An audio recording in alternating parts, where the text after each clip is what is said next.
All right, hey Lifehouse Church, welcome in to our Wednesday night devotion. So glad that you could join us tonight online, and I thought I'd shake it up a little bit as the whole reason why we've been taking a couple weeks off of in-person gathering is because students are going back to school.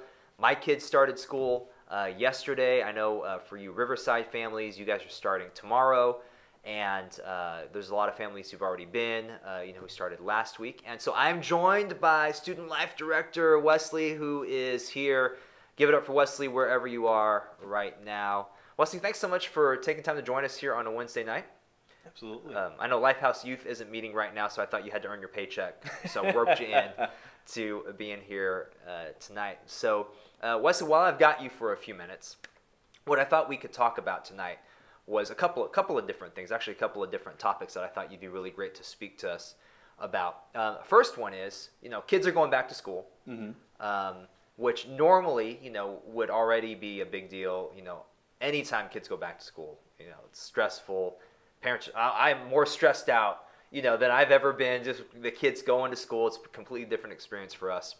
And so, in that, there's a lot of transition, a lot of things. Kids may come back and they may be stressed out. Parents are stressed out. Add COVID and all this other stuff on top of that. There's an extra layer.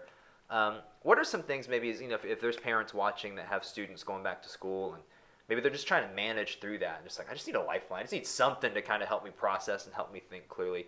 I mean, what's a little bit of advice you would give to a parent right now? Absolutely. So one thing that I think is really important, I know this was important for me growing up, was for you guys as parents to just be there, be present.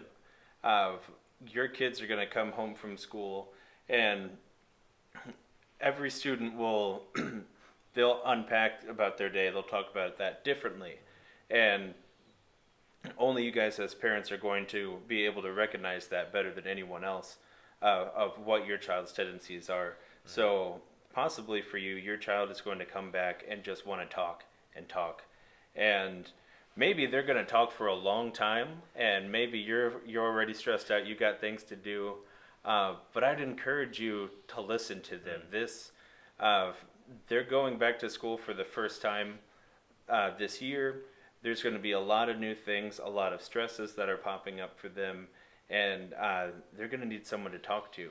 Other students, they might not just come out and talk right away, but they might have other tell signs or something. Like maybe they're a little bit more like physically anxious than normal. Like they're tapping their foot a bunch. You know how best to read your child and say like, hey, is there something on your mind you want to discuss? Ask more like open-ended questions that help them to unpack what they're thinking, because they might not know how to express what they're thinking. Some questions like that would be, what's on your mind? Or at the end, now that you finish your first day of school, what are some thoughts that you have? Or as you're going into your next day of school, what are some thoughts that you have? What are some hesitations or nerves or things that you're worried about? What are things that you're excited about? It's always great to focus on both, because you don't want to just talk to them about what's worrying them, because there's a lot of exciting things going on as well. Yeah, man, that's absolute gold. As you're saying that, I'm just processing through the first day I had with my kids going back, and you are 100% right. One of my kids, when I got home and they were telling me about their day, I mean, it was like a 15-minute filibuster. It was just, I'm just sitting there like, stay engaged, don't tune out. Right? I was trying to listen. But one of my other kids, like 2 words, and could not really get them to open up until a little later, after we had some time of physical activity, when we took a walk, things like that, and that's when they finally opened up a little bit about their day. And I think how we listen is so important, that they can tell we're engaged, we're actively listening. Clearly, we're not on this thing at all. That is huge. Absolutely. And then the questions we ask too, right? It is fighting for more than, did you have a good day? Mm-hmm. You know, everything go all right? Any problems? You know, and that's especially as they go through, they need to know that, man, we're really interested and we're really engaged with them, especially, you know, getting off the ground. You know, I think that leads into the other thing why I wanted to have you join me today is, you know, one of the things I know you're passionate about is mental health. Absolutely. And you know, certainly through the pandemic, you know, I think everyone's mental health is really suffered and declined, and things were, you know, maybe starting. We looked like we had a light at the end of the tunnel, and now here we are again, and things are still not super great, and kids are going back to school on top of that, and there's still a lot of uncertainty.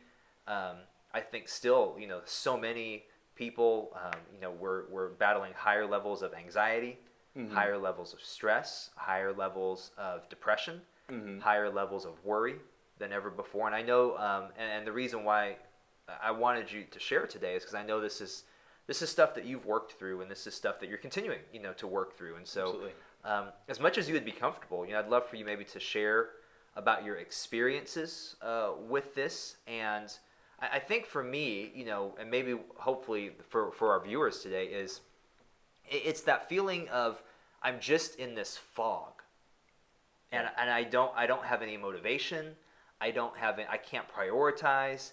I can't, you know, I just can't. I feel like I'm just in this fog, and like I'm just walking around in this circle. I'm not being productive, and then I feel guilty for that, and that kind of piles it on. And so, share a little bit about, you know, your journey, and then maybe what are some things right now that we can do to take some proactive steps for our mental health. Yeah, absolutely. So I've been dealing with mental health issues for a while now. When I was a sophomore in high school, I was diagnosed with ADHD, and then I believe my senior year of high school, freshman year of college, diagnosed with an anxiety disorder, and then about a year after that, diagnosed with a depression disorder.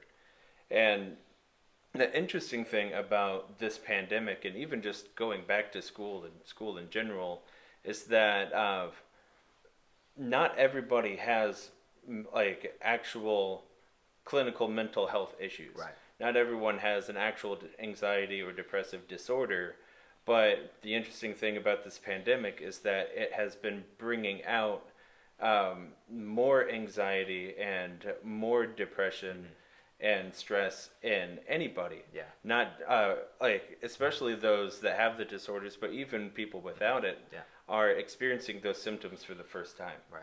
And or maybe not the first time, but maybe a more enhanced experience than what they're used to. Absolutely. So that fog that you mentioned, that's a great thing. That is an experience I know very well. I am in a fog all the time. And where you can't get your thoughts in order. You have so many things swirling around in your head all at once. I mean, when you first asked me this question, when the camera was off, it took me a long time to process an answer because there was a song blaring in my head that I had to push to the side. And that just kind of adds to the fog of all the different things in my mind. So there's a few different things that can help with that. I know that one thing that can really help, especially if you are a person who likes to journal or to do to-do lists, one thing is if your brain is just so full and you can't focus on anything, this especially may come up at night when you're trying to sleep and you just can't relax, is just take out a notebook and write down every single thing on your mind. Excuse me. I don't care what it is, even if it's like, my dog would look so cute in a hot dog costume. Like, even if it's something ridiculous. Hypothetically for you, right? Yeah. Hypothetically, no, we want to get Helper in a T-Rex costume or something, not a hot dog costume. That would be cute too, though. Anyway. Wesley loves his dog. If you don't know, by the way, he is such a dog person. Anyway, dogs are my favorite thing. I think there's a reason why dog is God spelled backwards. I'll leave it at that for now. Brilliant. It's a different conversation. Where was I? Writing stuff down. Writing stuff down. No matter what's on your mind, even if it seemingly has no importance, it is still something that's taking up space in your mind. Just get it all down. And then once it's down, you could just leave it for the night, come back to it tomorrow when, like, after you've rested, or if you're not doing this at night, if you're doing it earlier in the day, just leave it for now. Go do something to get your mind off things. And then when you come back, you can kind of be like, oh, hot dog costume. Now, let's not think about that right now. Yeah. And just cross off what's unimportant, and then you can go from this new list that you have. Because your brain, when you're thinking about everything, when your head's in a fog, I kind of think of it as like that old game show game where they put you in a tank and they blow the money around everywhere, and you're swirling around trying to grab it all. Mm-hmm. How much easier would it be to grab money if it was just lined out in front of you on a table? That's great. Obviously, that's the point of the game, but when your brain's doing the same thing with your thoughts and your plans, it is much less fun. And so writing it down really helps with that. Another thing is, especially if you're just like in a funk and you're like, I can't do anything, I don't want to do anything, you have no motivation. One thing that's really helpful is just get a change of pace, change your scenery, which oftentimes in those moods you're really not going to want to. Yeah. But changing that scenery is important. I remember in college, when I would feel a depressive episode come on, like I could feel it start to begin, and I'm an extrovert, so I get joy from talking to people. So as soon as I would feel that start to happen when I'm in my dorm room, I would leave and wander around like the busiest buildings in campus trying to find anyone to talk to. Didn't always work, but sometimes like I could just go talk to different people, just get my mind off things, and it just gets you out of your funk and breaks that rhythm for you. And obviously not everyone's going to get energy from going and talking to random people you barely know, and when you're not on a college campus, you can't do that as well. But hello, stranger at Walmart. Yeah, but like do what works best for you. Yeah. Maybe it's going to a park, maybe it's going for a walk or a bike ride, or for some people it's just going for a drive and blasting music that you could just like sing your heart out without having to think much about it. Whatever you got to do, that's a great way to get out of that funk. Yeah, man. Both of those things are so great and so true. I know in my life, when I don't get stuff out of my head and I'm trying to hold on to it, it adds this current of stress and anxiety because I'm trying to hold on to all this stuff in my head. And you're right. It's just when we get it on paper, it is taking that step to get out of a fog, to get out of a funk, just being able to look at it. My wife is really good at this. She'll, she has this little Post-it thing that's like this, just real skinny, but every day she's just writing, okay, this is what I got to do today. Because if she doesn't, then she's like, I'm just walking around, I don't know what to do, and then I don't do anything, and I feel guilty. But when I get it on the list and I see it, it's just a total game changer. And I think this is something, and I'm sure you would agree with this, that's something we all know we should do. Yeah. But we don't always do it. Absolutely. And then we get out of practice. And I love what you said too about just getting a different change of scenery. Yesterday, I'm working on a message for Sunday, and I'm like, I got nothing. I hate it. Like everything I'm writing, I'm like, this is stupid. They're gonna fire me. This worst message ever. It's like I stink. All this stuff, right? And so I go home and I mow the lawn. And I'm just sweating and go and take a shower. I'm in the shower and I'm like, I don't know why I don't keep like waterproof ink or something in the shower, because I'm in the shower and I'm like, boom, boom, boom, boom, boom, boom. It is just coming to me, But what happened? Change of scenery. Yeah. And I didn't put that together until just like we're having this conversation just now, and I'm realizing change of scenery. I cleared my head. I did something physical. I got away. I changed scenery, and then my mind was able to work where it wasn't able to work when I'm just sitting here in my office trying to make it happen. I think that's such a great point. Sometimes we can try to force it. Yeah. We can try to make too much happen. We can try to make it happen in that moment. Sometimes the best thing you can do is to walk away. Jesus did that. Yeah. Jesus, he withdrew.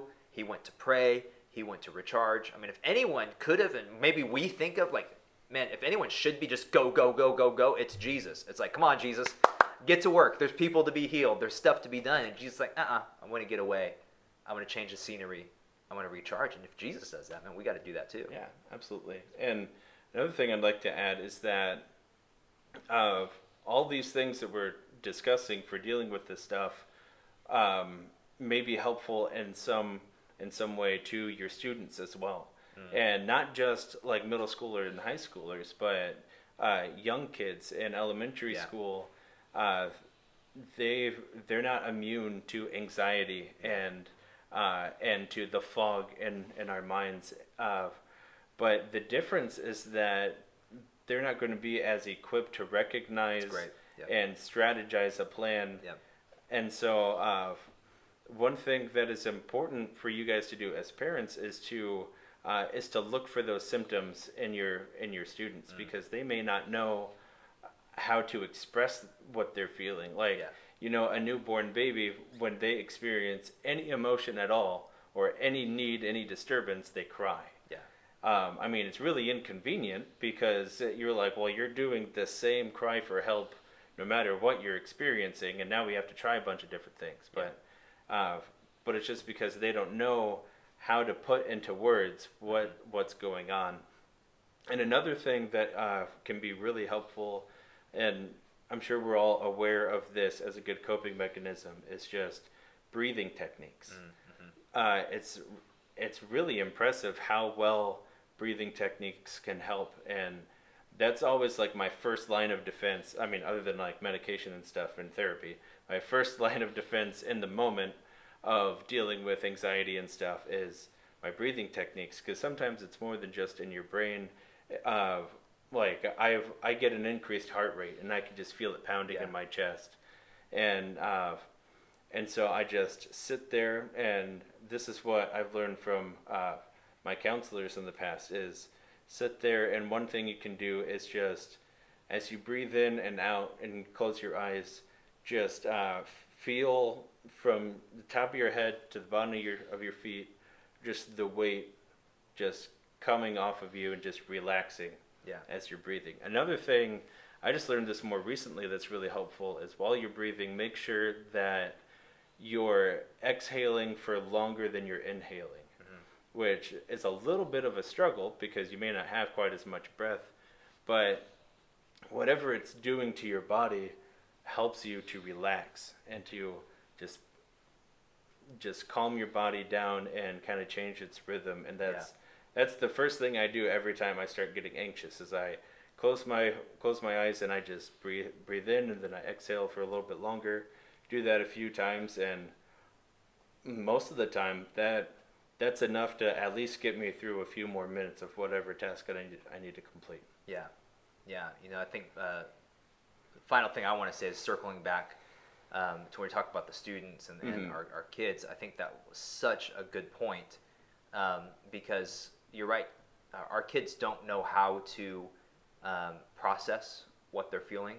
So a lot of times they process what they're feeling. It comes across to us as they're lashing out, or they're just being totally irrational, totally crazy. And our job as parents, my job as a parent, is not to be reactive in that moment and react to what they're doing, but to say, okay, what's really going on here, and to put my emotions, to the side, and not just be like, well, you're stupid, and react in that moment and get down on their level. But my job is to use my level to see over what's the initial problem, to see into the real problem. Well, they're acting like this because they're really stressed out. They're acting like this because it's been a week and they haven't made any friends. They're acting like this because they're already feeling like they have too much homework and they're not able to read as well as the other kids in the class, or whatever. I'm just making stuff up, but whatever the case may be, it's my job to see that that's the case. But I can't get down. I can't just get in the weeds of that emotion. I've got to stay above it and then help them process. So I think that's so key. Absolutely. And one more short thing I'd like to add is that even as an adult, you kind of need a relationship like that too, where you need to be able to not just bottle everything up because your child isn't a place for you to throw all your emotions out there. It's important to find relationships, maybe that's with your spouse. It shouldn't always be with just your spouse. Yeah. And maybe it's a little bit with them. Maybe you have some friends. Maybe it's you have a good relationship with some coworkers. Whatever it is, Yeah. Find Get in a life group. Get in a life group. Get in a life group. Exactly. Find someone where you can just unbottle everything that you've been bottling up and dealing with your life and with your children. Yeah. Because your children need that secure person to talk to, but I mean they need to see you emote and to deal with your emotions, but you need someone to help you process that as well. Yeah, we're never above that, and that's why we say, how do you find real faith for real life? Part of it is you got to find a community to belong to, and the power of belonging to a community where you can do exactly that. Man, guys, I just had the worst week with my kids, and I am just up to here. And then you get around, for me, like getting around other men or getting around other couples. Oh my gosh, and and then you commiserate, but then what happens is eventually you're like, man, but God's with us. Yeah. And man, Absolutely. but we love our kids, and we're gonna keep praying. We pray for one another. Those are the moments that are like lifelines when you're in that struggle. And it doesn't have to be a parental thing. It's whatever it is. If you're single, if you don't have kids, if you're an empty nester, do you have that community that you can take the highs and lows of your life with? And you have people, that will rejoice when you rejoice and weep when you weep. And that's so critical. So that's why we do life groups. And we're still adding life groups, by the way, church. So if you looked at the list Sunday and you're like, oh, there's nothing for me, keep checking back, because literally on a daily basis, we're adding life groups. There'll be a new one that goes up tomorrow. Even as we're recording this, just got a text saying, hey, got the information for the life group. We're good to go. So adding life groups all the time. If you're interested in starting one, you're like, I'm on the fence. I looked at the list. I don't like what I see. Start a life group. It's not rocket science, I promise. We'll come alongside, help you make sure you have all the resources you need to get a life group started, because community is so important. You need to have a community to belong to. Wesley, this was fun. We should do this more often. That was fun. This is great. Thank you. Thanks for joining us on the Wednesday night devotion. I hope this was beneficial for you guys. Like, subscribe, and share it. No, I'm just kidding. But thanks for joining us on Wednesday. Hey, we're wrapping up our series relaunch this Sunday. We're talking about that final word, that final B word, bring. So we'll figure out what that is all about. And we will see you this Sunday either at 9:30 or 11. You guys have a great night.